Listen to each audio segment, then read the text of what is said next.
Bueno, primero que nada, muchas gracias por la invitación. Es un placer estar acá. Escuché muchas cosas muy buenas de este grupo. Y bueno, por supuesto, muchas gracias Melu por la invitación y nada, por la oportunidad. Eh, bueno, hoy vamos a hablar, tengo entendido que ningún problema en hablar en español, si quieren también se puede hacer en inglés. De hecho, creo que hay algunas slides que tienen ciertas partes en inglés todavía, pero por supuesto voy a traducir todo de forma oral. Eh, bueno, bien, hoy vamos a hablar un poco de inteligencia artificial, sus riesgos y sus beneficios, y voy a tratar de darles un pantallazo de, bueno, qué es, cuáles son las áreas principales, cuáles son los riesgos más importantes y un poco mi punto de vista de cómo se debe encarar un poquito la aplicación de inteligencia artificial para tener efectos positivos, maximizar los efectos positivos y minimizar los negativos. Me presento rápidamente, yo soy Camilo Fosco, hice mi máster en Ciencia de Datos en Harvard y ahora estoy haciendo un doctorado en Ciencias de la Computación en el MIT. Y también estoy trabajando ahora con una compañía que fundamos hace poco con chicos de Harvard, Tecal, que se ocupa de predecir el impacto cognitivo del contenido visual. Y bueno, empecemos directamente. Inteligencia artificial. Bueno, primero que nada, ¿qué es? Por supuesto, es esto. Un Terminator, robots asesinos que nos vienen a buscar a todos. Este es, por supuesto, el típico, lo primero que te llama la atención cuando uno dice inteligencia artificial. Por supuesto, como en el inconsciente general está esta idea de la inteligencia artificial son estos robots. Pero la verdad es que estamos lejos de eso. Y primero quiero empezar como con una primera definición, una definición que a mí me gusta mucho porque es suficientemente general para un poco contar todo lo que hace la inteligencia artificial. La inteligencia es básicamente esto, es la habilidad de un sistema para interpretar datos correctamente, aprender de los datos y usar ese conocimiento para cumplir objetivos específicos. La definición de la inteligencia artificial fue mutando un montón a lo largo de los años. De hecho, en un principio se consideraba que era más bien únicamente la ciencia que tenía que ver con enseñarle a máquinas a aprender. Y ahora como que se tiene un foco mucho más grande en la presencia de datos y la importancia de los datos, que es una de las cosas principales que hace que la inteligencia artificial tenga efectos positivos y se pueda aplicar hoy en día. Mucha gente piensa que cuando uno le habla de inteligencia artificial se piensa que es como el futuro, ¿no? Lo que se viene, lo nuevo, y a la gente le hace pensar en cosas como, bueno, androides, ¿no? Autos autónomos que todavía no llegaron, pero se sabe que en algún momento están. O capaz en industrias completamente automatizadas, líneas de producción robotizadas, ese tipo de cosas. Pero la verdad es que ya hoy en día es difícil seguir diciendo que la IA es el futuro y la IA se viene, porque la verdad es que ya está aquí. La verdad es que hoy en día interactúan con muchos sistemas de inteligencia artificial todos los días y de hecho puedo apostar que la gran mayoría de ustedes ya interactuó en el día de hoy con un sistema de inteligencia artificial en algún momento del día. Si abrieron YouTube, si hicieron una búsqueda en Google, si traducieron algo, si estuvieron en Instagram, estuvieron expuestos al output de alguno de estos sistemas de inteligencia artificial. Y estos están realmente en todos los ámbitos, ¿no? Y muy integrados hoy en día en el day-to-day del ser humano a través de distintas apps. La verdad que la inteligencia artificial es como muy general y este es el punto principal que quiero hacer. La IA ya está acá, está en un montón de lugares distintos y es muy, muy general. Hay un concepto importante que hoy en día está dando muchas vueltas, que es esta idea de que la IA es una tecnología de propósito general, que básicamente indica que tiene potencial de ser muy revolucionaria porque puede ser aplicada a un montón de ámbitos distintos, un montón de industrias. Y una de mis quotes preferidas que tienen que ver con este concepto es la de Andrew Ng, el ex jefe de inteligencia artificial de Baidu, un tipo súper inteligente y pionero de la inteligencia artificial, profesor de Stanford, que dice que la inteligencia artificial es nueva electricidad. Y efectivamente, en ciertas formas, tiene un poco ese concepto. Básicamente los tres conceptos principales es que es de aplicabilidad general, mejora con el tiempo y facilita un montón de innovaciones complementarias. Y de hecho, para mostrar un poquito esto, hicimos un análisis en un paper que sacamos para el BID hace poco sobre estrategias gubernamentales para inteligencia artificial, para el BID. Y lo que hicimos fue un simple análisis de la interconexión de inteligencia artificial en términos de código. Analizamos commits de GitHub. GitHub es una página en la cual uno sube código y es una de las páginas principales para tener código abierto. Y básicamente analizando la conexión entre commits, entre diferentes fuentes de código, se puede ver que todas las fuentes de código que tienen como tag inteligencia artificial están muy, muy altamente conectadas con un montón de otras áreas súper importantes que hoy en día están haciendo progresos grandes, como Internet of Things, la zona cloud, todo lo que es virtual reality, etc. Esto lo hicimos simplemente con un análisis de centralidad y se ve que la inteligencia artificial básicamente es una de las áreas más centrales, básicamente un dominio cuyo código es más usado para el desarrollo abierto en otras áreas. Y la verdad que tiene un impacto mundial. Hoy en día muchos países están dando cuenta de la importancia de esto y hay países con estrategias de IA en funcionamiento y desarrollo en todos lados. Se estima que esto básicamente va a generar 1.2% de crecimiento adicional globalmente por año de acá al 2030. Y esto, por supuesto, no es solamente, no aparece únicamente en un pantallazo global, sino que también lo ves cuando te vas a ver en detalle el tema de las inversiones, la cantidad de plata que se está poniendo de forma privada en compañías de inteligencia artificial es gigantesca y está aumentando de forma casi exponencial. De hecho, este gráfico, el de arriba a la izquierda, está un poquito desactualizado y hoy en día la estimación para 2021 es superior a los 50 billions. Lo mismo pasa, por supuesto, en lo que es inversiones en inteligencia artificial, tanto private investment como public offering. Y por el lado de la investigación, que es un poco el ámbito que conozco un poco mejor, por supuesto, el crecimiento de publicaciones en inteligencia artificial es gigantesco. En los últimos años se ha visto una explosión de papers en las conferencias clásicas de inteligencia artificial, tanto del lado privado, compañías, como del lado académico. Y el crecimiento del lado privado es especialmente grande y en cierta forma un poco preocupante por la cantidad de recursos que tienen, a las cuales las academias, por supuesto, no tienen acceso. El problema de esto es que es un poco desbalanceado el crecimiento.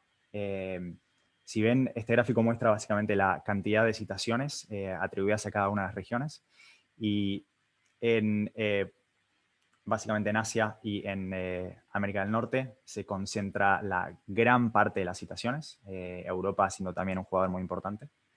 Y esto hace que se está generando un desbalance cada vez más grande entre la cantidad de conocimiento a nivel de investigación que tienen los países desarrollados contra los países subdesarrollados. Y esto también se ve en la cantidad de patentes publicadas. La gran cantidad de patentes, el 94%, es Europa, América del Norte y Asia. Esto es algo que debería en algún momento balancearse para asegurarnos de que se cumple uno de los puntos que a mí me parece más importante para lograr que la IA efectivamente tenga un impacto positivo en el mundo, que es la democratización. Se debe empujar a que se balancee bastante más el desarrollo de inteligencia artificial entre las distintas zonas, tanto en lo que es investigación como en lo que es aplicación en la industria. Bien, esto es un pantallazo un poquito de lo que hay hoy en día y ahora voy a ponerme un poquito en el detalle de la inteligencia artificial para contarles un poco cuáles son las áreas principales. Noto que en muchas de estas charlas se da como una idea general del IA y nunca se lleva a tierra realmente cuáles son las áreas y en qué se usa. Y acá vamos a capaz meternos un poquito más in depth en esto. Las áreas principales básicamente son estas cuatro. Por supuesto hay KVATs y hay variaciones y alguien podría decir que hay ciertas otras áreas que pueden ser aplicadas, pero en general estas cuatro áreas agarran la gran mayoría de aplicaciones de inteligencia artificial hoy en día y en las cuales están haciendo los avances más importantes hoy. Las áreas son básicamente las de estimación. Estimación es muy, muy general y tiene que ver con todo lo que es estimaciones temporales, pero también estimaciones de variables presentes, variables escondidas hoy en día, ciertos datos tabulares, por ejemplo. Eh, y eso, bueno, es gran parte de las aplicaciones de inteligencia artificial de hoy. Todo lo que tiene que ver con estimaciones de precios de lo que uno quiera, estimación de inventarios, mucho de lo que es análisis de datos tabulares, entra dentro de esta categoría. Después tenemos todo lo que es análisis de similitud, que es súper grande y en este momento es una de las áreas que más está creciendo, sobre todo con todo el advenimiento de lo que es el unsupervised learning, básicamente el aprendizaje sin supervisión. Y la idea del análisis de similitud es simplemente entrenar modelos de inteligencia artificial para que encuentren patrones escondidos en tu data y logren darse cuenta qué elementos están más cerca de qué otros. Y esto sirve muchísimo para lo que es sistemas de recomendaciones, por ejemplo, que como saben están aplicados en un montón de tecnologías que se usan en el día a día. Otra área súper importante de inteligencia artificial que en cierta forma disparó el crecimiento gigantesco de inteligencia artificial que arrancó en el 2012 es el área de percepción. Acá en esta área básicamente describimos todo lo que tiene que ver con el análisis de inputs que son perceptuales, como visión, audio, lenguaje, etc. El análisis de tus inputs en realidad en general es muy complicado y hasta hace poco, hasta las últimas décadas, no era posible hacerlo de forma efectiva por la dimensionalidad gigantesca de estos inputs, ¿no? Cuando uno habla de visión, está hablando de imágenes y las imágenes se componen de miles y miles, en ciertos casos millones de píxeles, y armar un algoritmo que pueda comprender los patrones que existen en estos píxeles es súper difícil. Hoy en día, por suerte, desde el 2012 se empezó a mostrar que hay elementos de inteligencia artificial, como las redes neuronales convolucionales, que son las más conocidas, que básicamente son muy, muy fuertes para analizar este tipo de patrones de alta dimensionalidad. Y es por eso que el área de percepción hoy en día está creciendo muchísimo. Y finalmente, el área final de la que vamos a hablar, que me parece muy interesante y en cierta dimensión es como una de las áreas que más te llama, ¿no?, a este mundo de inteligencia artificial y que más está conectado con el entretenimiento y con lo que se sabe básicamente de forma inconsciente de la inteligencia artificial, es el área de planificación. Esto tiene que ver con todo lo que es movimiento, navegación, definición de objetivos, estrategia, todo lo que es robótica está muy conectada a esta área. Pero bueno, ahora las vamos a ver un poco más en detalle.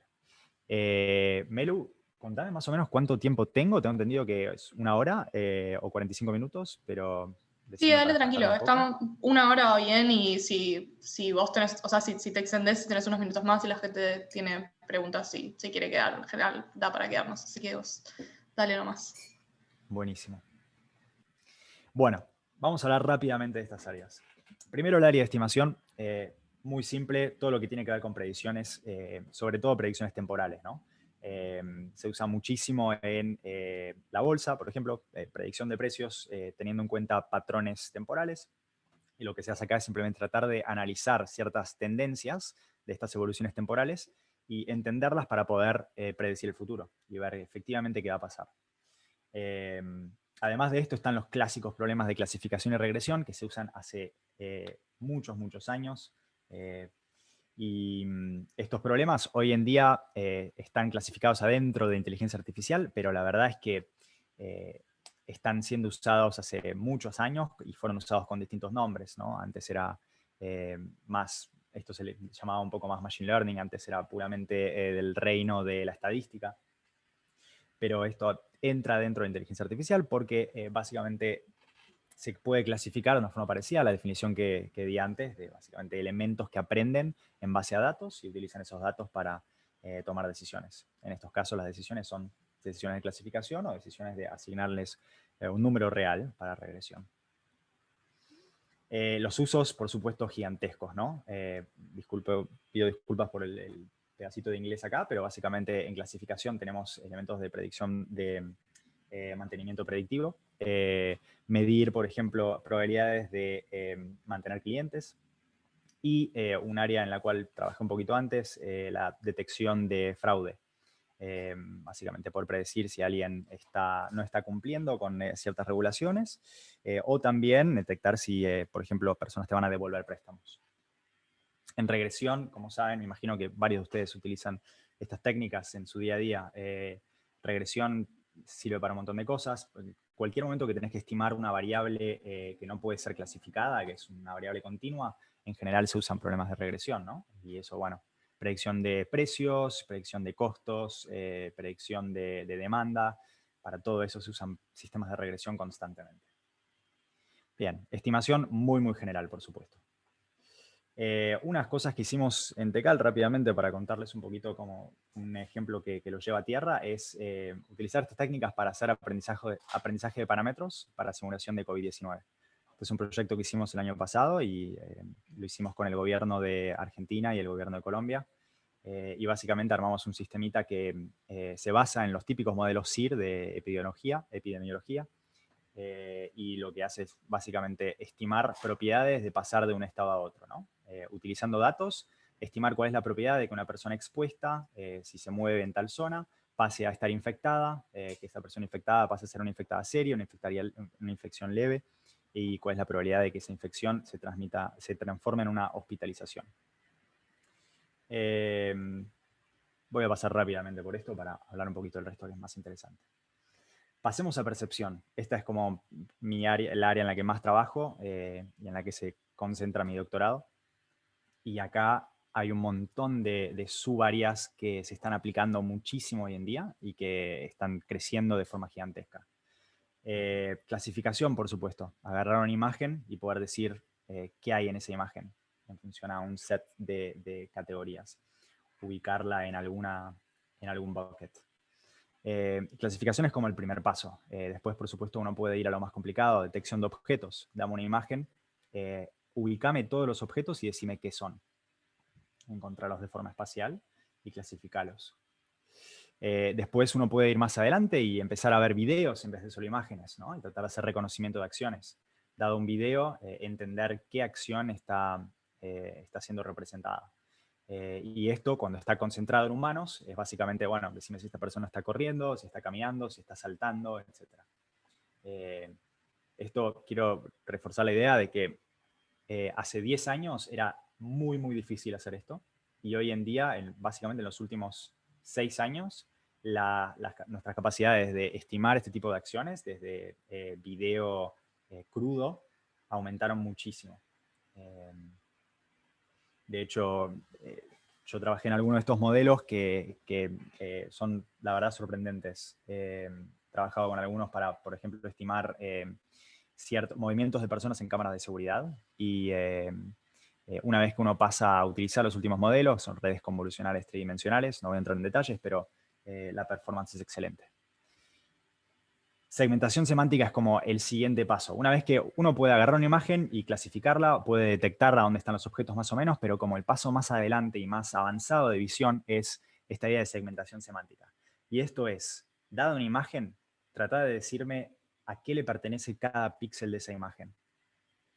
Este píxel le pertenece a un edificio, le pertenece a una persona, le pertenece a un cielo, etc. Todo eso básicamente es, por supuesto, un problema mucho más complicado y lo que te permite hacer es tener una idea muy detallada de a dónde está cada uno de los objetos de tu imagen y de la forma exacta que tienen. Entrenar modelos para esto es una de las tareas más difíciles. Y finalmente, una cosa que se usa muchísimo hoy en día para todo lo que es autos autónomos es estimación de profundidad. Agarrar una imagen y tratar de decir qué está más cerca, qué está más lejos.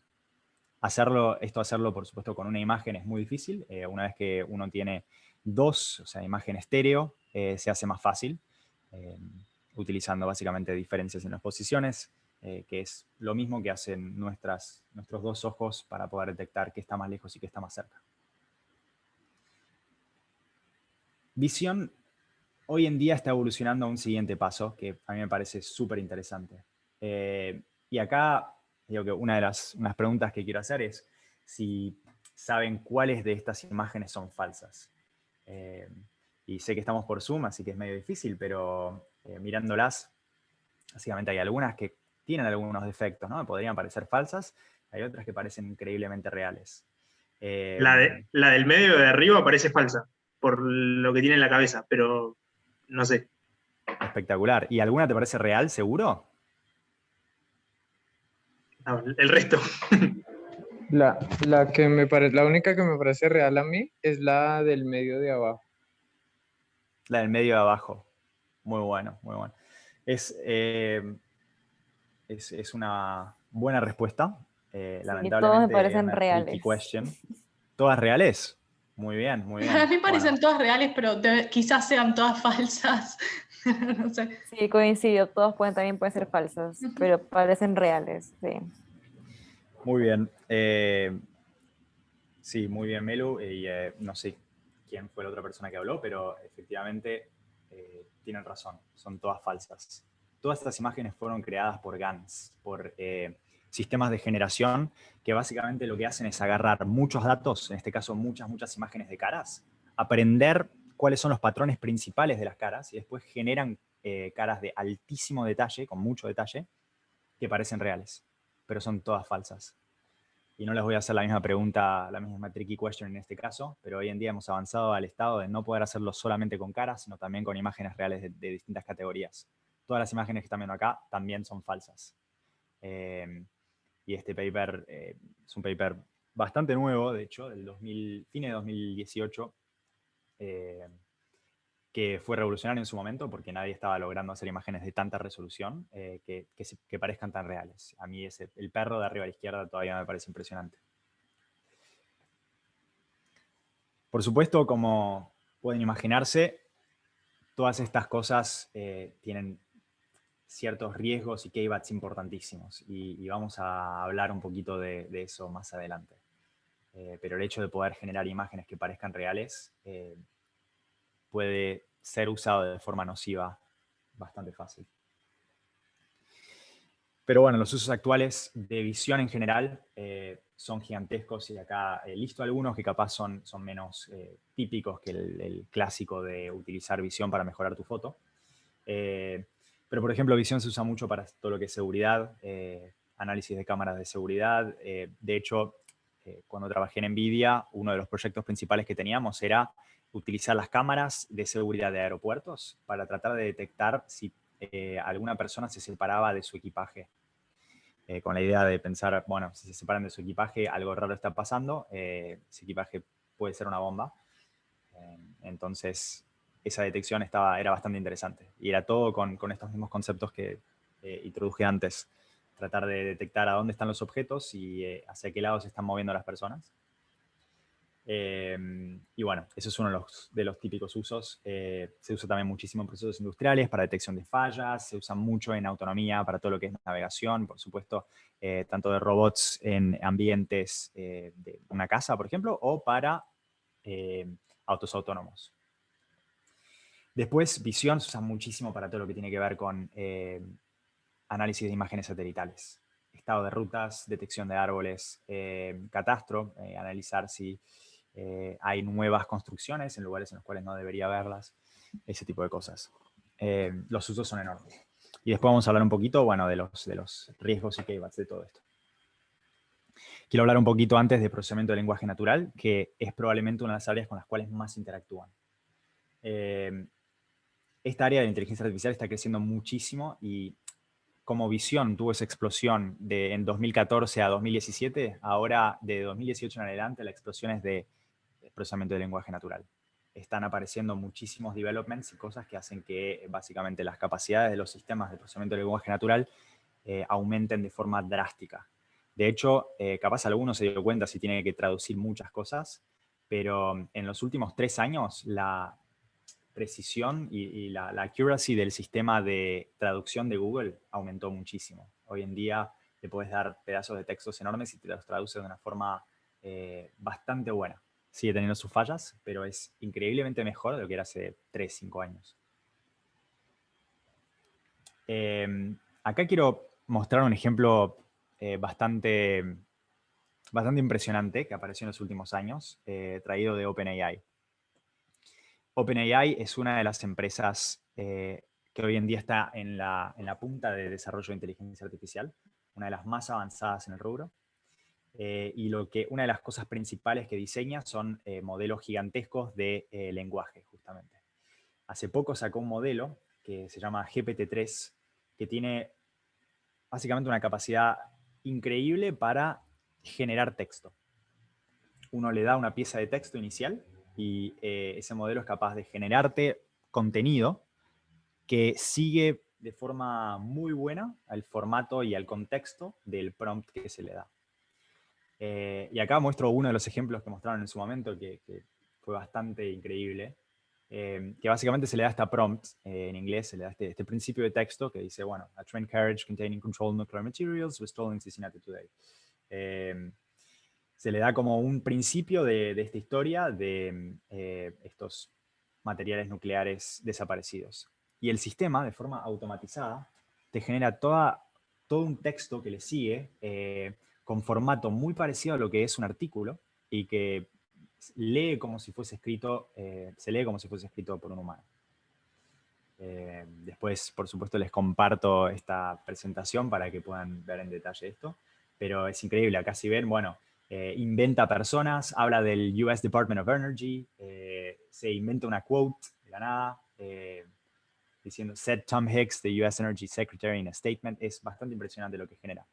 Este modelo tiene una página web abierta en la cual pueden como pedirle que genere este tipo de prompts y lo que hace es muy impresionante. Este modelo ha sido utilizado para un montón de cosas y hoy en día está siendo aplicado en zonas como, por ejemplo, generación automática de código. Hace poco salió una herramienta que te permite crear código de forma automática. Está bastante buena, se llama GitHub Copilot. Todavía la están probando, pero básicamente lo que hace es, uno antes programaba toda la funcionalidad de un cierto programa, dictando set de funciones, por ejemplo, con lo que quiere que uno haga cada función y tiene que, bueno, por supuesto, saber programar y saber exactamente cómo manipular los distintos elementos de un lenguaje para hacer lo que la función quiere, para hacer que la función haga lo que uno quiere. Hoy en día, con este GitHub Copilot que está básicamente armado en base a este modelo gigantesco de generación de lenguaje, lo que uno puede hacer es escribir simplemente lo que tendría que hacer esa función, como una especie de comentario en texto en inglés común y corriente, y después ponerle la primera línea de la función y ese sistema te genera todo el código de forma completamente automática. Nos va a dejar sin trabajo a todos los software engineers. Pero Cami, el Copilot, yo pensé que funcionaba, o sea, no tengo idea, pero pensé que funcionaba como que quizás, como tiene toda esta base de datos gigante GitHub de códigos que tiene otra gente, en algún punto, no sé, si de alguna forma reconocen el lenguaje, si nombras a tu función de forma correcta, como que se roba de otros códigos cómo programarlo. ¿No es así? Es más como generación... No. Lo genera completamente de cero. De ¡Wow! hecho, hay mucha gente preguntando hoy en día, che, pero esto no tiene problemas de copyright.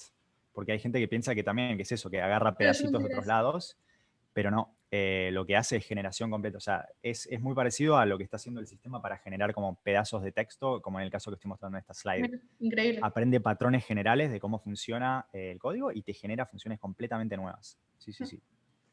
Está muy bueno. Pero, por supuesto, está todavía en construcción. Hay ya varios análisis de gente que lo estuvo probando y que muestra que en ciertas partes falla o te propone soluciones que son claramente ineficientes. Pero bueno, igual la posibilidad, el potencial que tiene para ahorrarte tiempo es gigantesco. Bien.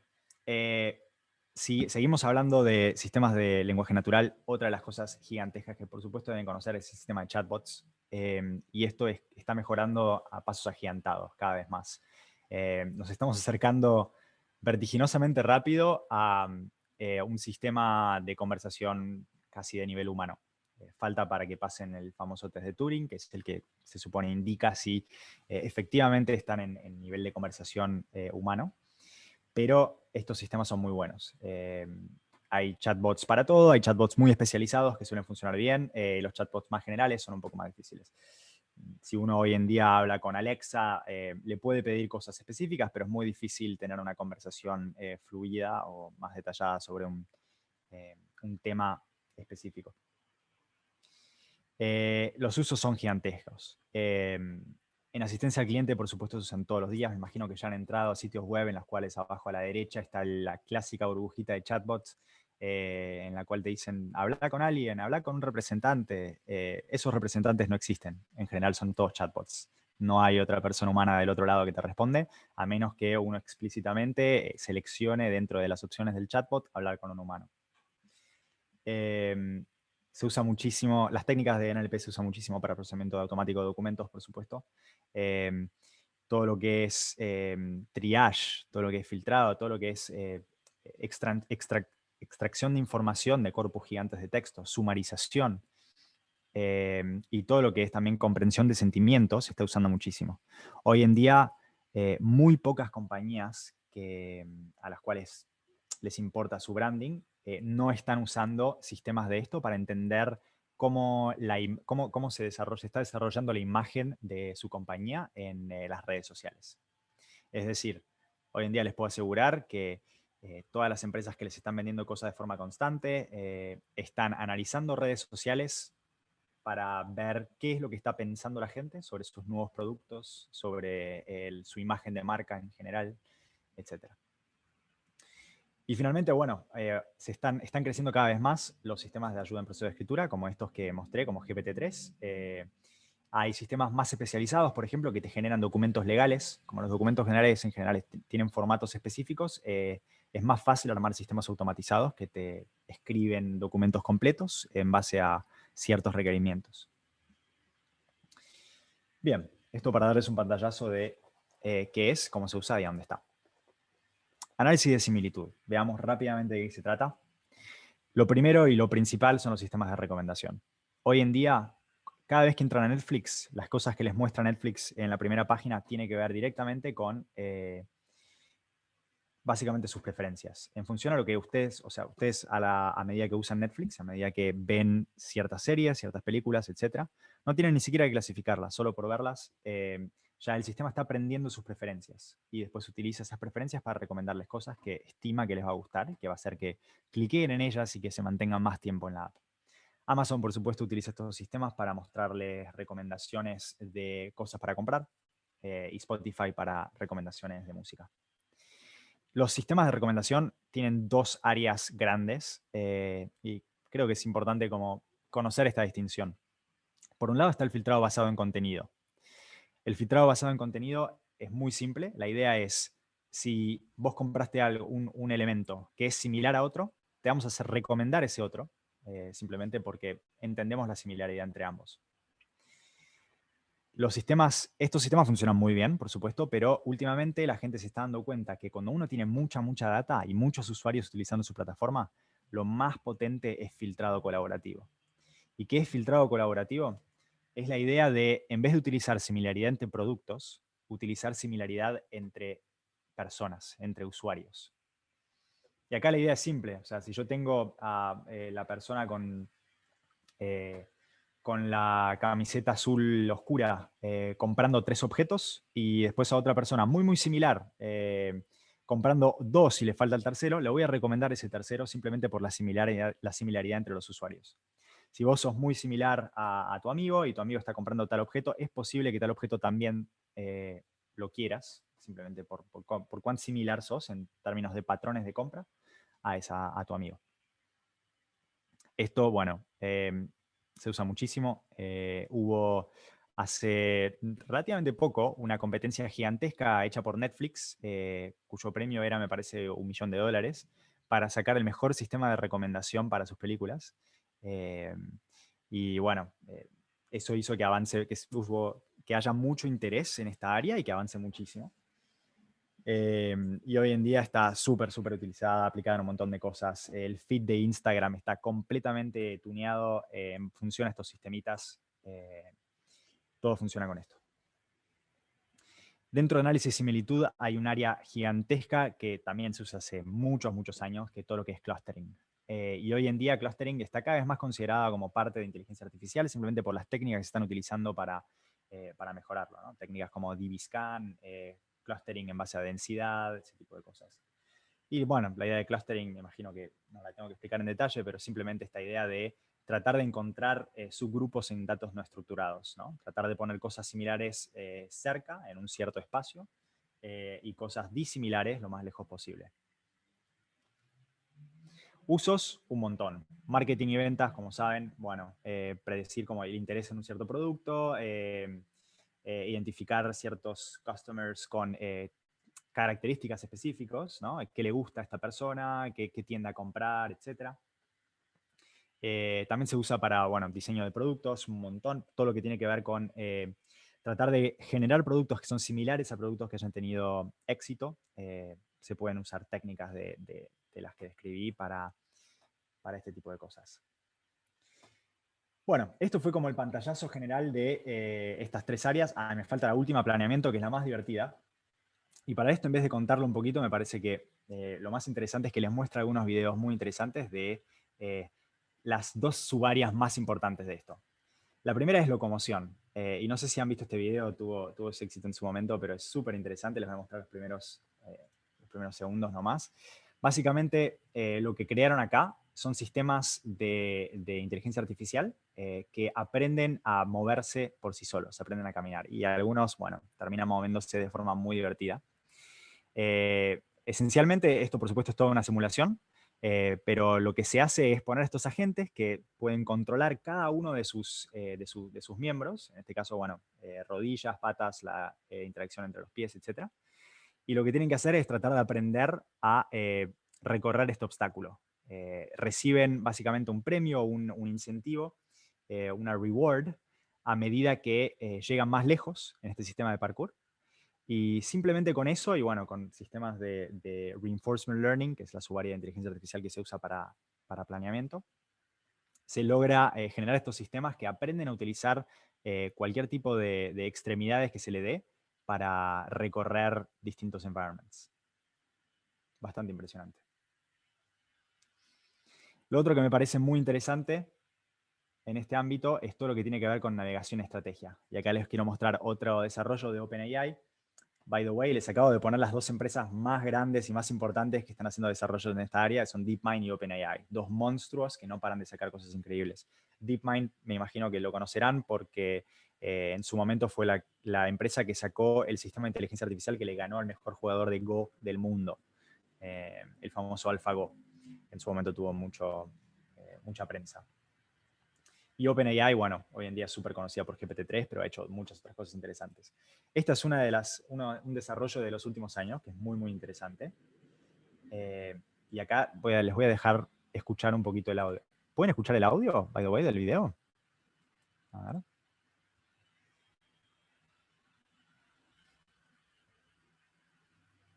No estamos escuchando nada. ¿No se escucha? Qué lástima. Bueno, se los narro. Básicamente lo que está pasando acá es inventaron un sistema que tiene distintos agentes que lo que tienen que hacer es aprender a jugar al hide and seek, ¿no? Hay un agente rojo que tiene que atrapar a los agentes azules. Y los agentes azules tienen que aprender a moverse en su environment. Los agentes rojos, lo único que se les da es la reward de si atrapas a mientras más cerca estés del agente azul, más ganás.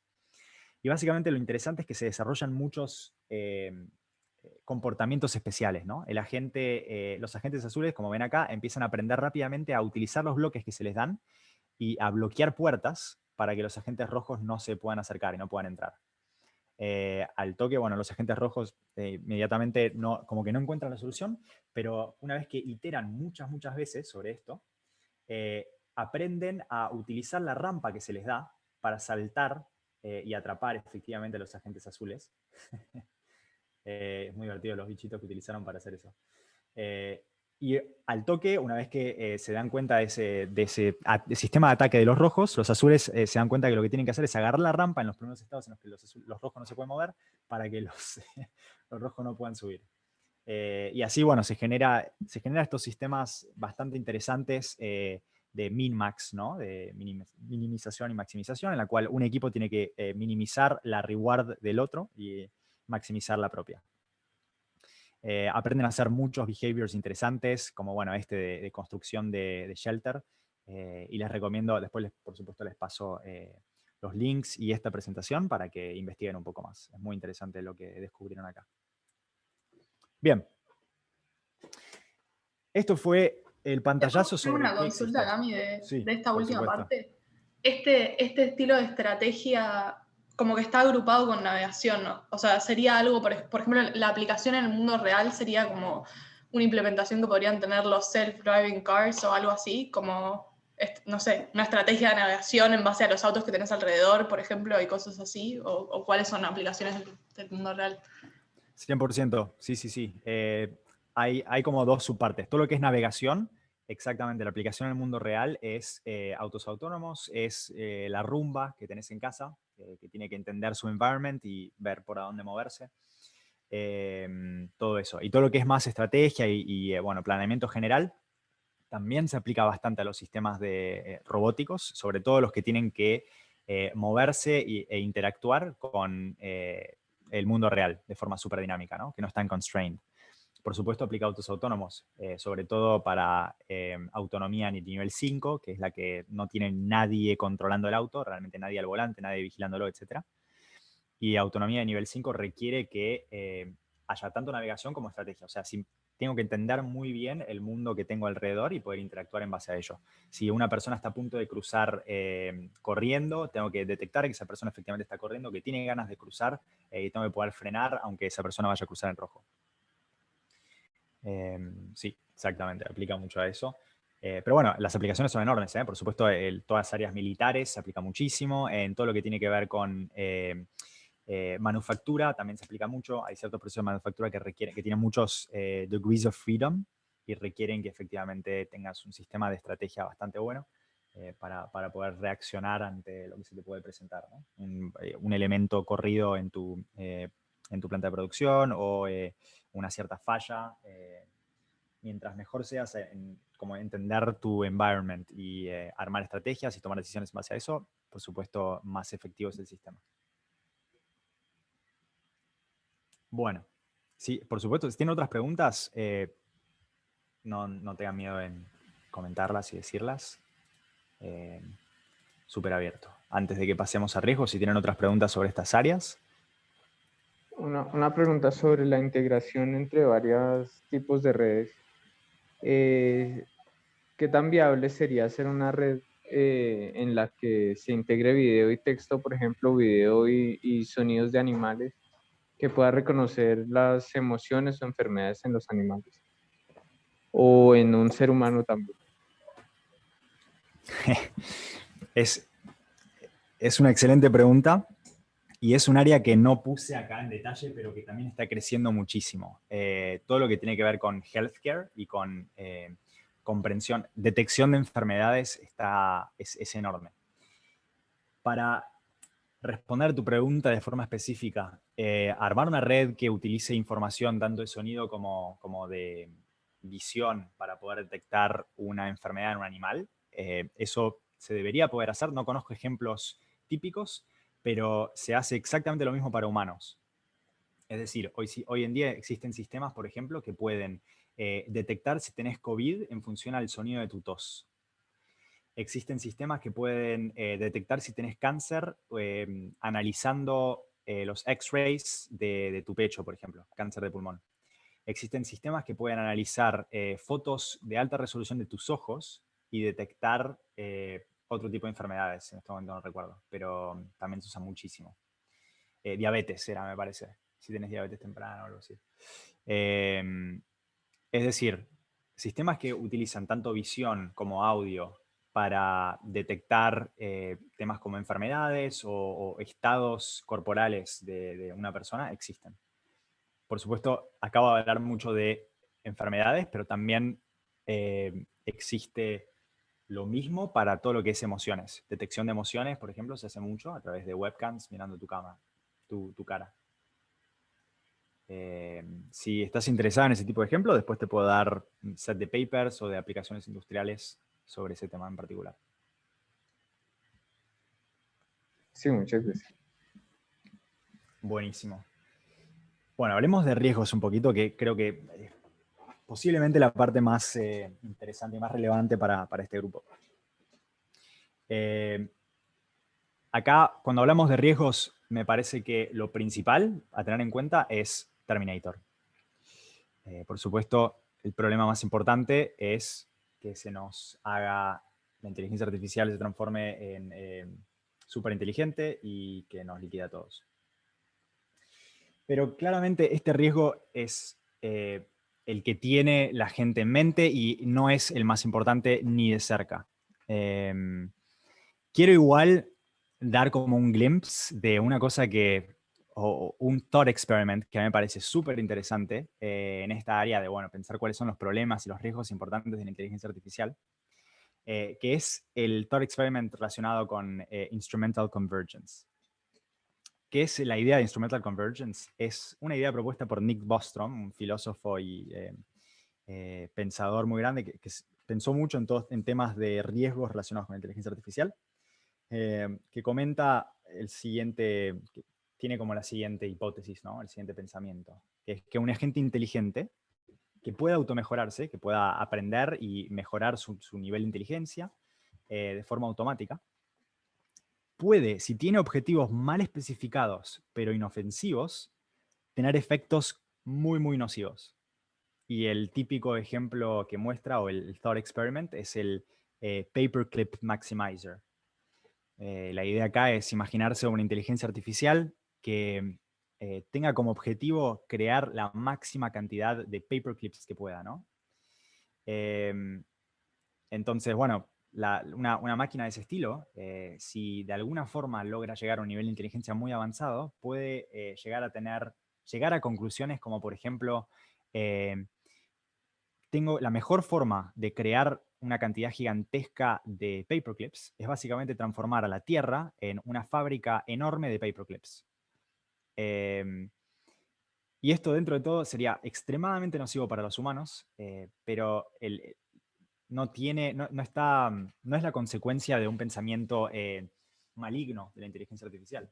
La inteligencia artificial simplemente quiere maximizar el objetivo que se le dieron, y el objetivo, para llegar a su objetivo, tiene que destruir a la humanidad, construir la Tierra en una fábrica gigantesca de paperclips, agarrar la Luna y transformarla en materiales para sus paperclips, y así maximizar la producción de paperclips, como efectivamente le fue especificado.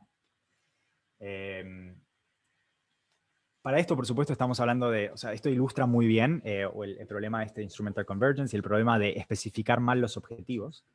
Pero para llegar a este tipo de problemas, estamos hablando de inteligencia artificial avanzadísima que pueda automejorarse y que tenga capacidades sobrehumanas. Y la verdad es que preocuparse por eso, preocuparse por robots malignos, preocuparse por superinteligencia, es, como dijo Andrew Ng, como preocuparse por sobrepoblación en Marte. Hoy en día, por supuesto, hay que tener en cuenta que es importante que estemos atentos y que no ocurra una situación en la cual creamos inteligencia súper avanzada, pero estamos tan lejos de eso y hay problemas muchísimo, tanto más importantes y tanto más actuales, que no tiene sentido preocuparse por eso en este momento, y deberíamos enfocar nuestras energías en tratar de solucionar los verdaderos riesgos que tenemos hoy. Y para entender esos riesgos, hicimos una pequeña matriz en su momento para este paper de estrategias de inteligencia artificial. Básicamente hay como 4 zonas de riesgos importantes y se dividen en estas separaciones, ¿no? Por un lado tenemos riesgos que tienen que ver con modelos y datos, que vienen de los modelos y datos, otros que tienen que ver con factores humanos, y el impacto puede ser tanto en la productividad como un impacto ético. Primero que nada, en la zona de arriba a la izquierda están los riesgos intrínsecos de los modelos, ¿no? Esto es cuando la inteligencia artificial funciona mal. Tenemos una falla interna en el modelo, tenemos problemas en los datos de entrenamiento, alguien está explotando sus vulnerabilidades, etc. Esto tiene un impacto en la productividad, en el output del modelo básicamente, y tiene que ver con modelos y datos. Cuando nos vamos a la zona de factor humano, tenemos problemas de implementación errónea. Y esto tiene mucho que ver con lo que estaba hablando antes del paperclip maximizer, ¿no? Cuando básicamente la inteligencia artificial se implementa mal, tiene objetivos poco específicos, la utilización de la IA se hace sin conocimiento, sin saber bien lo que uno está haciendo, y se aplica a problemas incorrectos. Del lado ético, y teniendo como fuente de riesgos la de modelos y datos, tenemos el problema de discriminación e injusticia, ¿no? Cuando la IA empieza a discriminar. Y esto me imagino que han escuchado hablar de varios casos, pero es bastante importante hoy en día y hay que tenerlo muy en cuenta. Y finalmente están los riesgos que a mí me parece más importante, que son todos los que tienen que ver con ética y moralidad. Que estas son situaciones en las cuales la IA funciona bien, se implementa bien, pero simplemente se usa para fines nocivos. Vigilancia, manipulación de elecciones, armas autónomas, etc. Veamos rápidamente algunos ejemplos de cada uno. Bueno, por supuesto hay formas de mitigarlos, ¿no? Para uno es control de calidad de auditorías y para los de factor humano es más educación y regulaciones. Para riesgos intrínsecos hay ejemplos súper claros. Uno de ellos, por ejemplo, es los clásicos crashes de autos autónomos. El Tesla que, por ejemplo, se estrelló en un camión volcado, que ese caso es muy interesante, ¿no? El camión estaba volcado en la calle, perfectamente visible, no fue parte de ese crash y el Tesla simplemente no estaba entrenado para entender que un camión volcado es un objeto sólido para el cual no se puede atravesar y no paró, fue derecho, atravesó y se lo llevó puesto. Otra área importante de esto, de los riesgos intrínsecos, es el tema de los ataques adversariales. Y esto es como muy interesante, es un área de investigación súper grande en este momento y muy interesante, porque se está demostrando que básicamente los modelos de inteligencia artificial que estamos armando tienen algunos problemas intrínsecos que pueden ser explotados por un agente nocivo. Por ejemplo, hay sistemas de clasificación de imágenes para los cuales se puede crear este redondel, esta oblea medio rara, que es una oblea física, un objeto físico que se crea que tiene una forma medio rara. La forma esa es definida por un segundo modelo, un modelo adversarial que tiene como objetivo liquidar al clasificador de imágenes. Y una vez que se genera esta oblea, se puede poner sobre la mesa al lado de la banana. Inmediatamente el clasificador de imágenes es destruido en su clasificación y pierde muchísima performance. Se transforma de clasificación de una banana a una tostadora. Y esto es muy peligroso para sistemas que van a estar actuando en el mundo real en el día a día, ¿no? Entonces imaginan que si tengo un auto autónomo que tiene este tipo de problemas y si le pego un sticker a un stop sign y por ponerle este sticker la persona piensa que es el auto piensa que es un máxima 130, como se imaginarán, podemos tener problemas importantes. Esto es uno como de los riesgos muy grandes que hay que tener en cuenta y para esto, bueno, la forma de mitigar es básicamente controlar, entrenar mejor a los modelos, mejorar las distribuciones con las cuales se entrenan los modelos y encontrar técnicas para hacer que los modelos sean más robustos ante ataques adversariales. Por supuesto, hay una área enorme de investigación que está concentrada en todo esto y está avanzando, así que tenemos a gente que se está ocupando de eso, por suerte, esperemos que se le encuentren buenas soluciones antes de que esto esté aplicado de forma masiva. Después hay momentos en los cuales que me resultan muy divertidos, que tienen que ver con esto de la falta de especificación de los objetivos, ¿no? Si uno especifica mal los objetivos puede tener resultados bastante divertidos. Por ejemplo, acá se le especificó al sistema, voy a poner directamente en el modo de fallo, se le especificó al sistema que lo que tiene que hacer es que la pieza roja la parte de abajo de la pieza roja esté lo más alto posible. Lo que aprende el sistema a hacer es a flipearla, en vez de ponerla sobre la pieza azul, que es el objetivo querido. Se puede ver acá que si uno no especifica bien los modelos, la inteligencia artificial es muy capaz de explotar como detalles en estas especificaciones o de redondear un poquito los corners y de encontrar soluciones que no son para nada la que uno busca. Lo mismo ocurre acá en un caso en el cual lo que quisieron es tratar de decirle a este chita simulado que maximice su velocidad horizontal.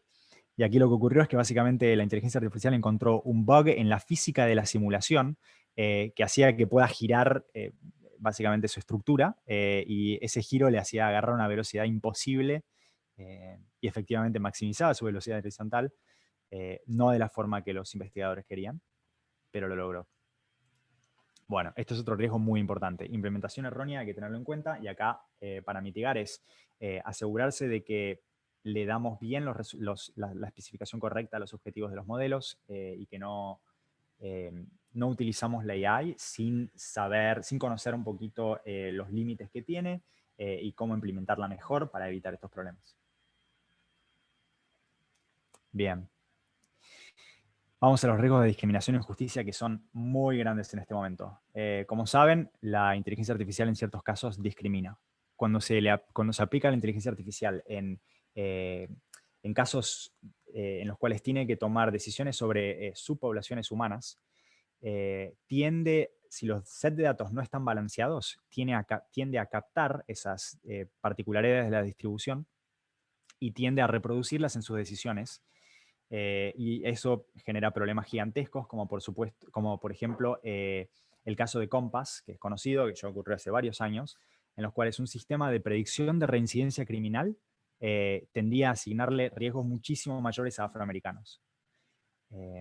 Y esto es simplemente por un bias interno que tenía de la data, que en esa zona se estaba, por discriminación, arrestando mucho más a personas afroamericanas que a personas blancas. En este caso, bueno, no puse todos los detalles, pero acá este Dylan Foggett tenía una cantidad de elementos previos de como robo a mano armada, abusos de todo tipo, era como peligrosísimo. Y Bernard Parker lo único que había hecho era vender marihuana. Y le ponen a uno 10 y al otro 3, una cosa de locos. Lo mismo ocurre en reconocimiento facial. Ha habido algunos artículos últimamente muy controversiales sobre este tema, porque se ha descubierto que, por ejemplo, el sistema de detección de reconocimiento facial de Apple falla muchísimo más con personas de raza negra. Acá, bueno, como pueden ver, se muestra que tiene un error de 1% en hombres blancos y un error de 35% en mujeres con teces más oscuras. Bueno, una acotación ahí, pues me parecería que en estos casos en los que se traduce el error propagado por un humano hacia la máquina, ya no se podría hablar de error de inteligencia artificial, sino de tontería artificial, o sea, que se está generando el error a través del ser humano, no necesariamente que la máquina tenga un error en su inteligencia. Totalmente. De hecho, el error principal en realidad viene de los datos en sí, que el humano, por cómo es la sociedad, los datos que se están recolectando para analizar esto, para entrenar estos modelos, están desbalanceados y muchas veces reflejan muchos de los sesgos de discriminación, etcétera, que tienen que tiene la sociedad hoy en día. Y sí, por supuesto es un error en cierta forma humano, pero una forma simple, entre muchas comillas, de resolverlo, es balancear los datos, ¿no? Es ir directamente a los datos que se están usando para entrenar estos modelos y asegurarse de que estén balanceados, de que haya una buena cantidad una representación correcta de personas de teces oscuras, por ejemplo, para entrenar estos sistemas de reconocimiento facial, etc. Es muy importante tenerlo en cuenta, tanto a la hora de diseñar modelos como a la hora de implementarlos. Y finalmente voy a los riesgos éticos y morales que creo que son unos de los más importantes y para los cuales se tienen menos soluciones. Es como muy difícil realmente acercarse a estos problemas y encontrar soluciones claras que los mitiguen a largo plazo. Acá hay un montón de temas distintos y acá solo puse algunos, pero bueno, habrán escuchado del escándalo de Cambridge Analytica, por ejemplo, que se detectó que utilizaba cantidades gigantescas de datos y modelos de inteligencia artificial para hacer targeting y para hacer manipulación de elecciones, para mandar mensajes específicos a ciertas personas que en ciertos casos eran falsos o que forzaban a esas personas o tendían a hacerlas pensar de cierta forma. Tenemos el gran problema de las armas autónomas que aún con todos los esfuerzos que se están haciendo para tratar de evitar que se aplique inteligencia artificial a las armas autónomas, los gobiernos de todas las superpotencias están yendo adelante full throttle con esto y están armando drones, todo tipo de sistemas automatizados que pueden detectar, categorizar y eliminar a personas de forma completamente automática. El problema de fake news y deepfakes, como saben, es gigantesco. Y bueno, es un problema que también hay que analizar. Y desde el lado de la investigación, por suerte, se están haciendo grandes avances. Últimamente hay muchos sistemas de detección de deepfakes para tratar de evitar que se propaguen estos. Yo he trabajado en uno y hace poco mandamos un paper justamente a NeurIPS sobre estos deepfakes, sobre detección de deepfakes. Bueno, y finalmente el problema de SenseTime y la vigilancia en China. China está aplicando inteligencia artificial a una velocidad vertiginosa y lo está usando de forma bastante distópica se utiliza mucho para hacer vigilancia, para hacer control de personas. No sé si escucharon, pero hace poco salió hace poco, creo que hace como un año, salió un artículo diciendo que China está implementando un sistema de control social en el cual, por ejemplo, si cruzas la calle de forma equivocada, inmediatamente te detecta, te reconoce la cara a través de una cámara y te pone la multa. Bueno, ese tema de control y de vigilancia que es muy polémico y complicado. Cuando trabajé en NVIDIA, por allá en 2018, nos dimos cuenta justamente que trabajamos mucho con cámaras de seguridad, como dije, y una de las cosas que vimos es que los sistemas que tenía SenseTime, que es una compañía china que fue comprada por Tencent y que hoy en día está desarrollando sistemas de vigilancia, los sistemas que tenían eran increíblemente buenos para detectar todo tipo de cosas, para detectar personas, para detectar acciones, etc. Y nos estábamos preguntando todos, pero bueno, ¿cómo hacen? ¿Qué modelos tienen para que efectivamente sean tan polenta sus sistemas de detección y de reconocimiento? Y rápidamente nos dimos cuenta que en realidad lo que ellos tienen no son modelos más fuertes, sino cantidad de datos gigantescas y muy poco respeto por la privacidad individual.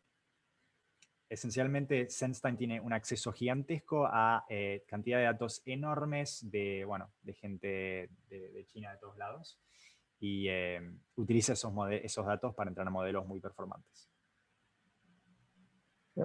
Yo quería hacer un comentario, o sea, me parece que respecto, por ejemplo, lo que dijiste al principio de Terminator, en una de las últimas series una de las últimas películas, aparece la inteligencia artificial siendo amable y antes el humano es el que está teniendo problemas con ella por egoísmo.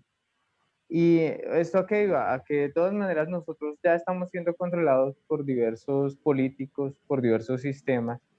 Entonces no es tan inadecuado de pronto desarrollar una inteligencia artificial así similar como en el ajedrez nos ha logrado superar o en el Go, que nos lograra superar en la ética y que tuviera intereses en común con la población, que es lo que no se logra con política. Por ejemplo, en el caso de las armas nucleares, los seres humanos las han usado contra Japón. De pronto la inteligencia artificial podría tener menos probabilidad de cometer ese tipo de errores. Entonces no lo evaluaría tanto como que sea importante que la inteligencia artificial sea autónoma o sea controlada, sino de que sus intereses sean más adecuados a los que nosotros tenemos o no. Pues es como un comentario personal que quería dar. Sí, eso por supuesto. Se tiene que alinear y de momento que se tienen que alinear los intereses de las armas autónomas, digamos, con lo que se quiere hacer y se tiene que asegurar que se usa únicamente para defensa.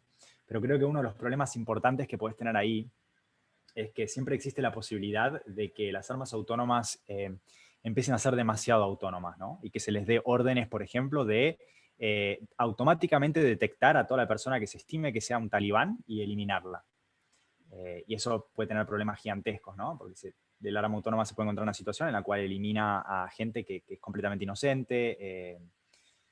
Todas esas cosas Pero yo diría son que eso riesgos importantes. depende, por ejemplo, es como el de la máquina de los clips. Si la máquina fuese tan inteligente, no dependería del objetivo de los clips. O sea, se saldría de ese paradigma. O sea, para mí la inteligencia es llegar a paradigmas que sean más acordes, por ejemplo, el sensocentrismo, que es muy acorde con los intereses de los animales y de los seres humanos.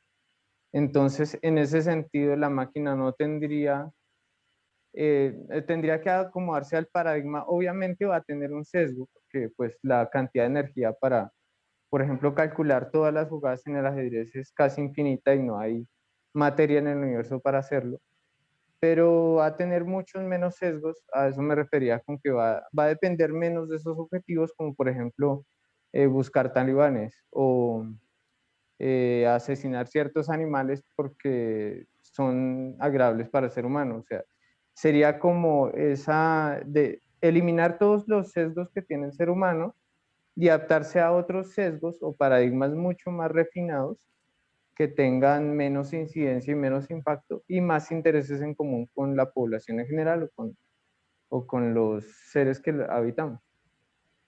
Totalmente de acuerdo. Y si cuando encontremos ese tipo de framework general, creo que vamos a estar en una muy buena situación. Por supuesto, el problema es que el framework que escribiste es como muy difícil de implementar, ¿no? De escribir reglas específicas y objetivos específicos para estar perfectamente alineados con lo que el ser humano considera positivo, lo que es positivo para el medio ambiente, para la tierra, etc. Es difícil de definir. Pero sí, es una de las cosas que se tiene que hacer mientras estamos construyendo hacia sistemas más autónomos que los que tenemos ahora. Pues, en cierta medida... en ese sentido yo recomendaría un libro que se llama Ética Práctica, de Peter Singer, que pues más o menos hace unas bases, una orientación, como digamos un borrador de lo que se podría hacer, porque pues si uno va a mirar la política, en el fondo las leyes son programas de computadora. Si cruza el semáforo en rojo, le descontamos 400.000 pesos. Bueno, cosas similares a esa, que pues al final son programación, y se reduce todo a la programación. Pero dejo ese libro de pronto para el que esté interesado. Ética Práctica, de Peter Singer. Perfecto, muchas gracias. Y bueno, para terminar rápidamente, voy a dar como un poquito mi opinión personal sobre qué hay que tener en cuenta, ¿no? A medida que uno piensa en inteligencia artificial y piensa en el desarrollo, en qué se viene. Para mí, la solución acá es no cerrarnos completamente a la inteligencia artificial, adaptarla, pero tener cuidado, por supuesto. Hay muchísimo potencial, eso es innegable. Hay muchas cosas que se pueden mejorar con esta tecnología y va a mejorar muchísimo a medida que se vayan desarrollando sistemas más capaces. Por supuesto, tiene riesgos gigantescos. Para mí, este es el punto de vista que adopto. La adopción en este momento ya está ocurriendo. Hay un montón de países que están creando sistemas de inteligencia artificial cada vez más performantes. Y si luchamos contra la implementación en ciertas áreas, lo que terminamos fomentando es que se implemente en zonas sin regulaciones. Porque si lográs completamente cerrarlo en Estados Unidos, es muy probable que en China nadie lo cierre y efectivamente se implemente de una forma no regulada y probablemente más nociva. Capaz un approach más adecuado podría ser integrarlas, tratar de integrarlas y a medida que se integran ser muy mindful de la forma más ética y responsable de crear, implementar y poner en práctica estas tecnologías. Diseñar el framework a medida que vamos implementando.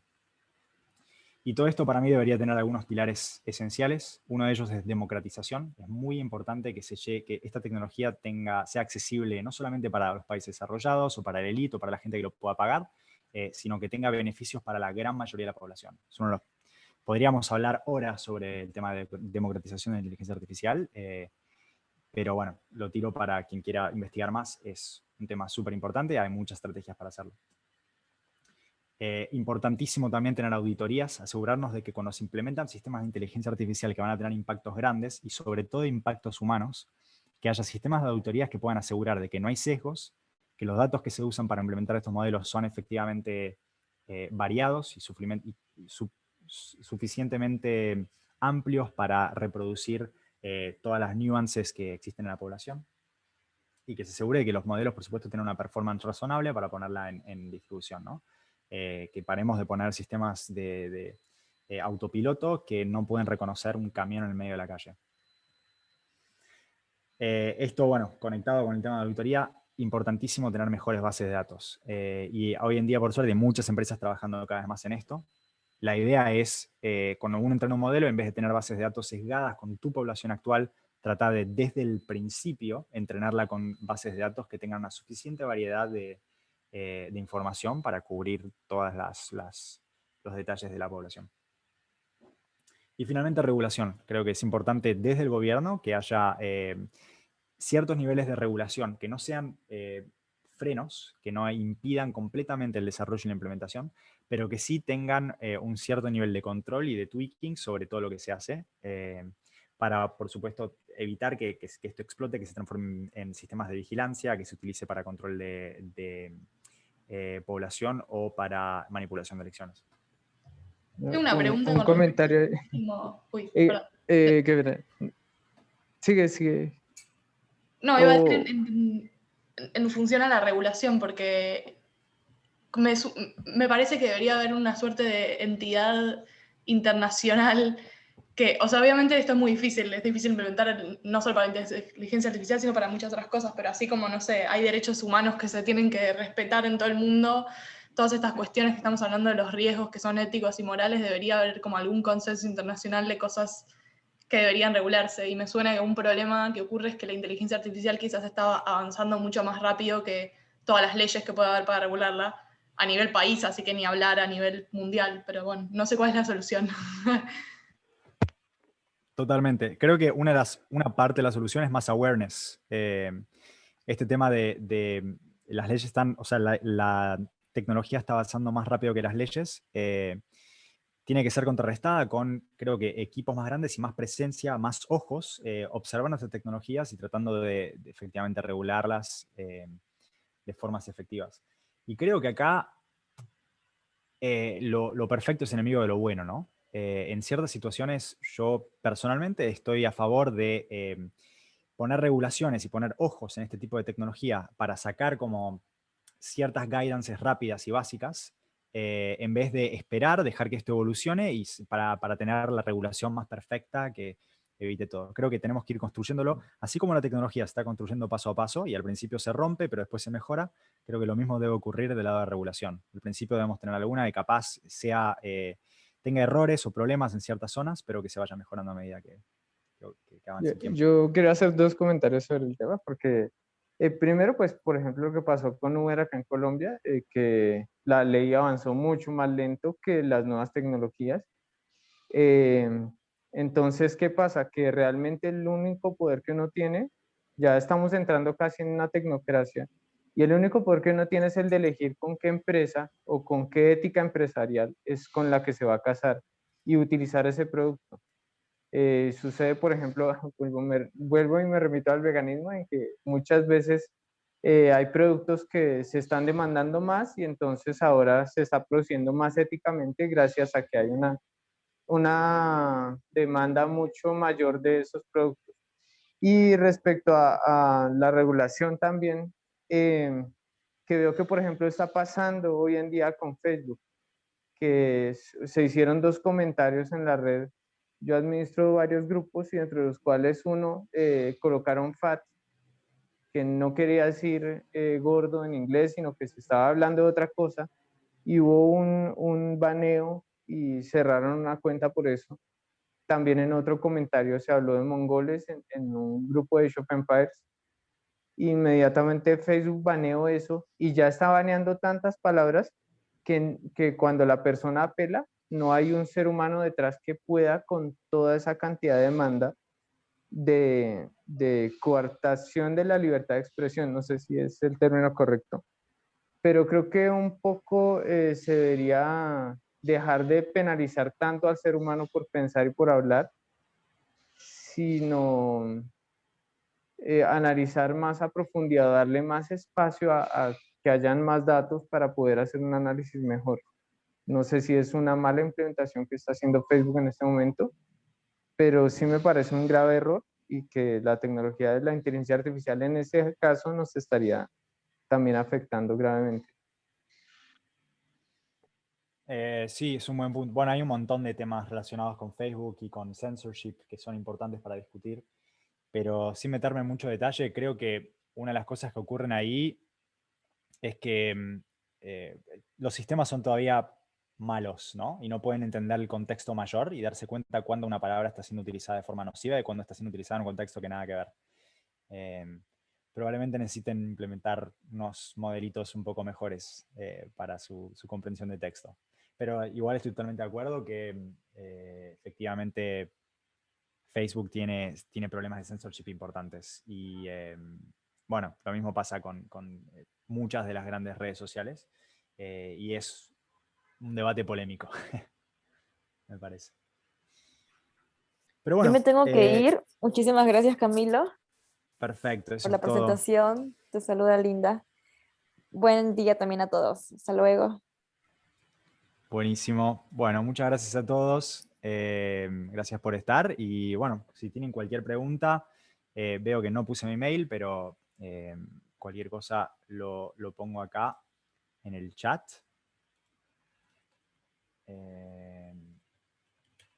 Perfecto. Y cualquier cosa me pueden mandar si tienen más preguntas ahí. Y si tienen alguna más pregunta ahora, yo puedo quedarme unos minutitos más.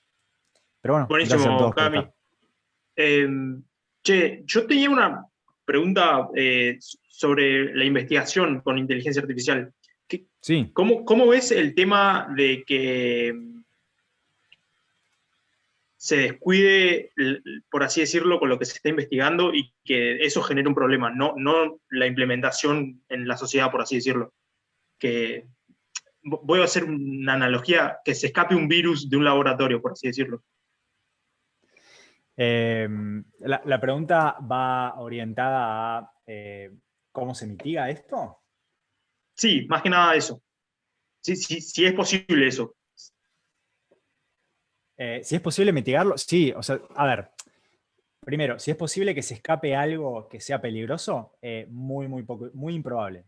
Muy improbable, porque los sistemas que tenemos hoy en día, creo que no lo presenté en una presentación, pero una de las cosas que quería decir, como llevándolo más a tierra y contrastándolo con Terminator, es que básicamente estamos muy lejos de Terminator. Estamos súper lejos de armar sistemas que sean peligrosos para nosotros en alguna dimensión que tenga que ver con este sistema toma control de algo, y no, eso no existe. Estamos todavía lejos de todo lo que tiene que ver con inteligencia artificial general. Todos los sistemas que tenemos hasta ahora son mucho más narrow.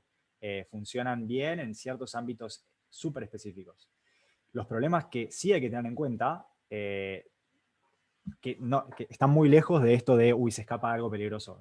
Hay que tener en cuenta problemas de qué pasa si lo aplicás para armas autónomas, qué pasa si lo aplicás para controlar elecciones, qué pasa si lo aplicás y funciona mal y se lleva puesto un camión. Esos son los problemas principales. Pero que se escape algo peligroso, estamos lejos. No sé si respondí tu pregunta. Bueno, yo vería ahí también un problema a nivel de, no digámoslo así, control mental, sino que el ser humano también tiene un cerebro hackeable y pues por ejemplo lo que pasó con Cambridge Analytica nos puede llevar a elegir políticos incorrectos a través de frases clave que entienda la inteligencia artificial que emocionan a las personas. Entonces, en ese sentido sí se podría, pero de todas maneras detrás un humano, porque pues la inteligencia artificial, como bien lo mencionas, todavía no tiene el interés en vestirse, en comer manzanas, y son productos que no van a ser tan peligrosos que la inteligencia artificial codicie sobre los humanos. Sí, seguro, totalmente. Creo que falta mucho para que haya algún tipo de... para que la inteligencia artificial entienda lo que es la codicia. Para empezar, sí. Camilo, ¿te puedo hacer un comentario, una pregunta? Sí. A lo largo de la charla, noto como esta tendencia que quizás es un sesgo mío, pero me interesaría saber cómo tu postura es. El tema este de, bueno, vemos a todas las empresas de acá que utilizan inteligencia artificial y terminan logrando cierto nivel de, quizás no de vigilancia, pero sí de supervisión y bueno, rol activo en beneficiarse de las decisiones que podamos tomar e influenciarnos. Pero cuando lo hace China pasa a ser una cuestión, bueno, esto es vigilancia, es distópico, es... no sé, yo pienso, por ejemplo, en algo que me pasa constantemente quizá con YouTube, es como, si yo no quería pasar los últimos 40 minutos viendo estos videos especialmente recomendados para mí, por ejemplo, ¿no? Y es como, bueno, pero yo les di el ok, o qué sé yo, quizá no es mi caso, pero la mayoría de las personas que cuando entra a una aplicación le dice, che, ¿podemos acceder a tu ubicación absolutamente todo el tiempo? Y dice, sí, bueno. Entonces quizá como ese, no, bueno, pero acá tenemos libertad porque es consensuado y son las empresas que en realidad solo quieren, no sé. Es como muy distinto el nivel de riesgo quizá en este nivel de está en todos lados, está en todo, que pueda haber con un gobierno como China que lo utilice de esa forma, o las cientos de empresas que lo utilicen diariamente en nosotros, como decías, hoy ya nos pasó y nos va a pasar mañana y todo el tiempo interactuamos con estos modelos. Mirá, a ver, es un buen punto. Creo que hay una discusión bastante profunda sobre qué es consensuado, qué es correcto, qué efectivamente corresponde a un abuso de las privacidades y las libertades y qué no.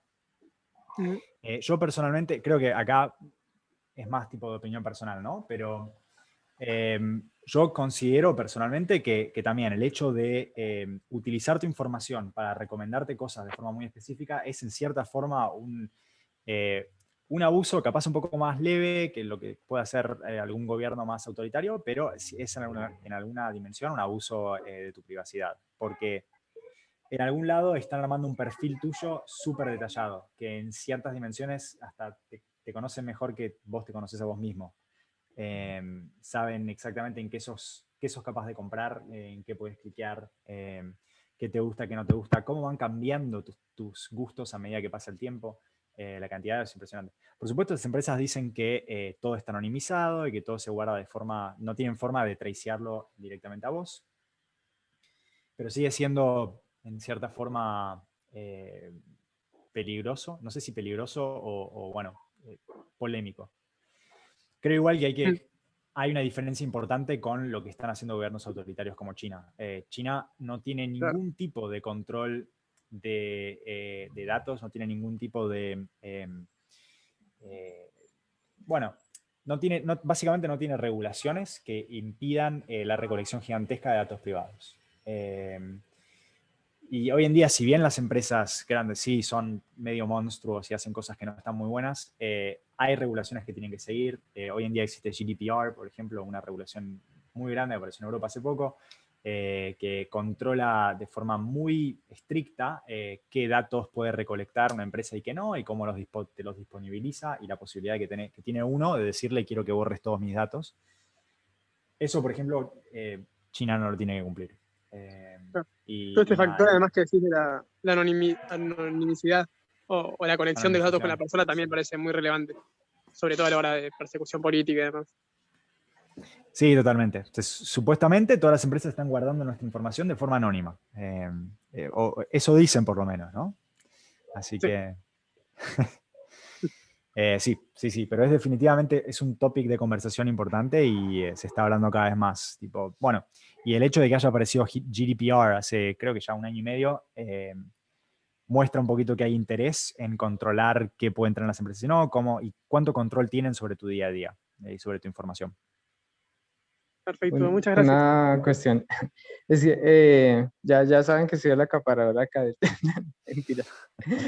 Pero bueno, pues yo quería tocar 3 temas al respecto, que es primero que nosotros desde que aprendimos el lenguaje no tenemos una privacidad, tenemos una inteligencia híbrida, ya no somos como cuando los animalitos tenían sus propios pensamientos, sino que ya pertenecemos a un meta colectivo en el cual nosotros, ya incluso con la aparición de los libros, ya empezamos a tener recuerdos que no son nuestros, sino de la humanidad.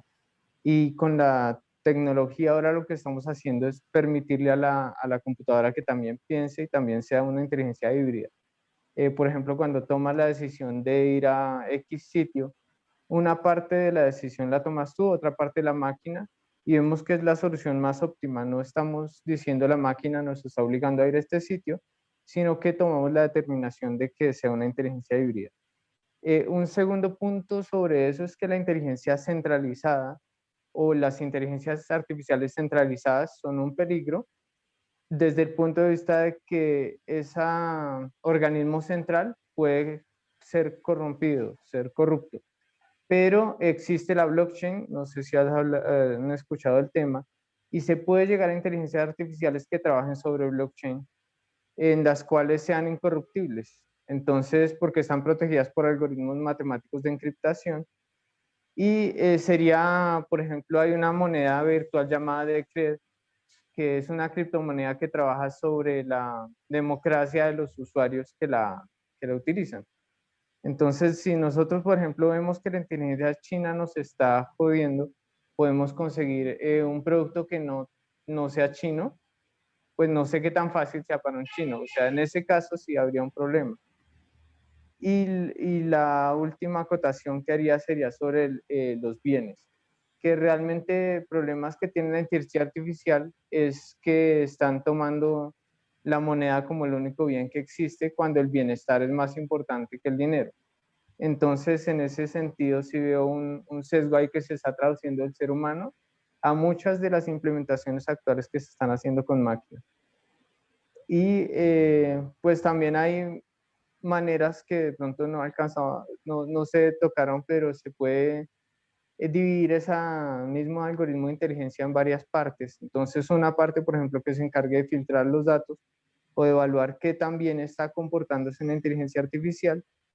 Y esa otra partecita, no sé si nos lo puede explicar mejor Camilo, esta otra parte nos ayuda a corregir el funcionamiento de la inteligencia artificial, de la principal. Estás hablando de modelos que puedan autocorregirse, o sea, que tengan un segundo modelito que asocie la performance con cambios de distribuciones de datos, por ejemplo, y que lo vayan detectando en función a eso.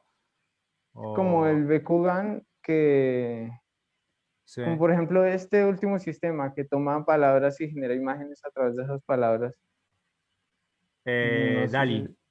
Sí. DALL-E de OpenAI. Sí, ok.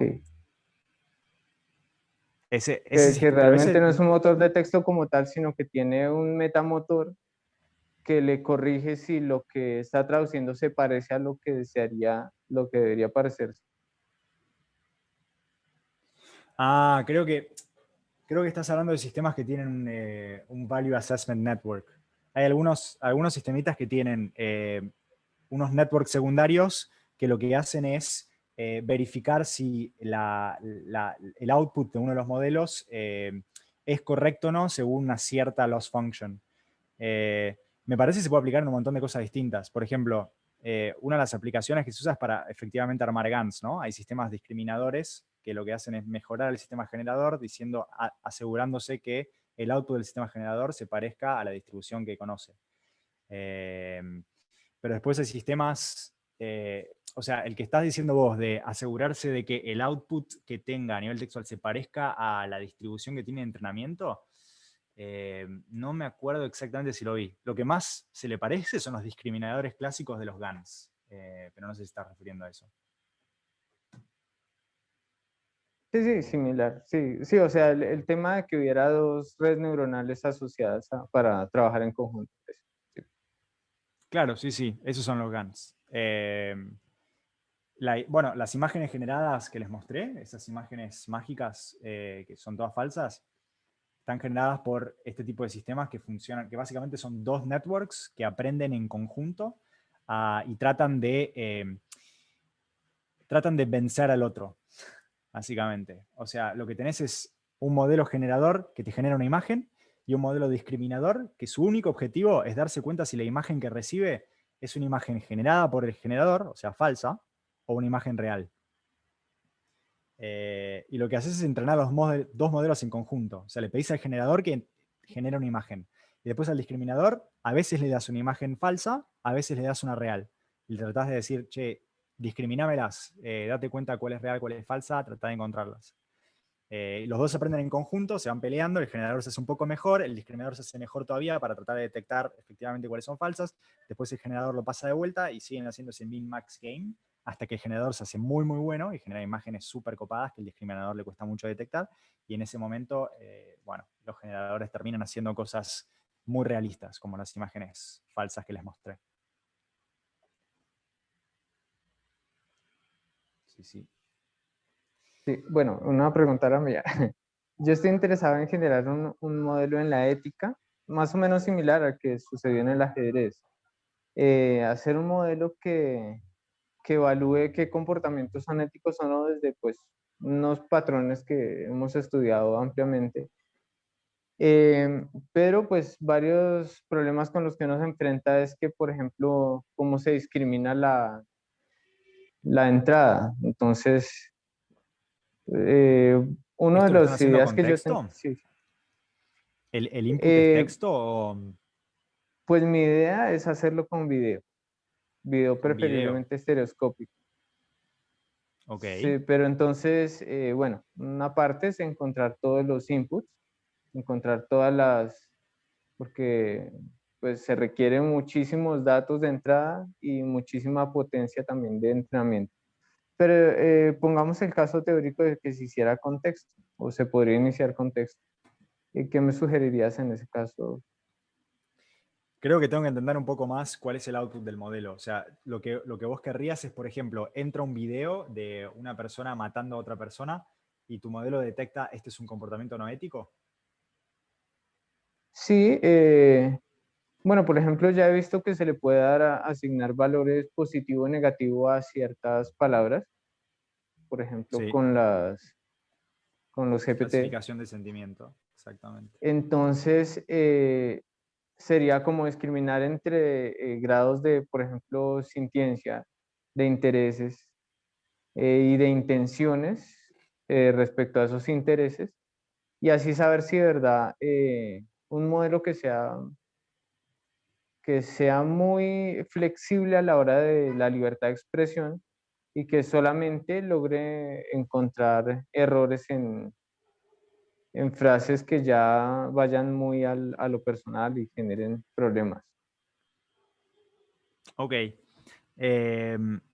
Sí, o sea, si lo querés hacer con texto, lo que recomendaría es que veas los sistemas de clasificación de sentimientos o sentiment analysis. Como, bueno, como ya estuviste viendo, me dijiste, ¿no? Creo que eso es lo más cerca. Lo que sí te diría es que me parece que la tarea que estarías tratando de representar es una tarea muy, muy difícil. Y armar un sistema que efectivamente pueda entender todas las pequeñas nuances, todos los pequeños matices entre qué frase es ética o qué frase tiene tal intención y qué frase tiene tal otra, eso puede llegar a ser muy difícil. Capaz que si haces que el problema sea un poco más chico y, por ejemplo, armás un sistema de clasificación que te pueda clasificar distintas intenciones. Por ejemplo, qué sé yo, si tus intenciones son, bueno, esta es una intención de beneficiosa, te voy a dar un regalo. Esta es una intención agresiva, te voy a pegar. Esta es una intención, ese tipo de cosas. Si clasificás, encontrás, por ejemplo, 10, 20 intenciones específicas que querés detectar y armás un set de datos con frases que se asocien a cada una de esas intenciones, podrías entrenar un clasificador que dada una frase te diga si cae en, en alguna de las categorías que definiste. Ese sería como un primer approach, pero, pero de ahí a pasar al modelo más general que pueda entender muchas intenciones distintas y pueda hacer un assessment sobre cuán ético o no es la frase, eso puede ser bastante más difícil. Sí, Pero bueno, bueno, sí, se puede mejor solucionar. dicho, sería más que ético, sería como detectar cuándo es en broma y cuándo es en serio, basado en Mm, su comprensión de la ética, digámoslo así, o simplemente un clasificador de algo que es un chiste, o se puede tomar como ofensivo y algo que es una frase científica neutral. claro, claro. Ahí sí, me parece que es mucho, te tendrías que meter mucho en sistemas de NLP generales, o sea, sistemas tipo BERT, tipo GPT-3, que entienden no solamente una frase, una palabra, sino el contexto que tiene alrededor. Y ahí sería capaz de decirte, bueno, esto fue dicho de forma ofensiva o esto fue dicho como un comentario sarcástico o como un chiste. Sería muy difícil porque me imagino que debe haber un montón de casos súper ambiguos, No, no, justamente se pero es interesante. clasificarían ambos en el mismo punto, o sea, tanto las bromas como las ofensivas se podrían clasificar en un mismo, pues creo yo, porque todas las bromas tienen como parte ofensiva. Puede ser. Cualquier cosa, si tenés más especificaciones sobre eso, capaz te puedo dar una mano, mandame un mail y lo vemos. Vale, No sé si gracias. tienen más preguntas, yo tengo que ir partiendo, pero les agradezco muchísimo por el tiempo.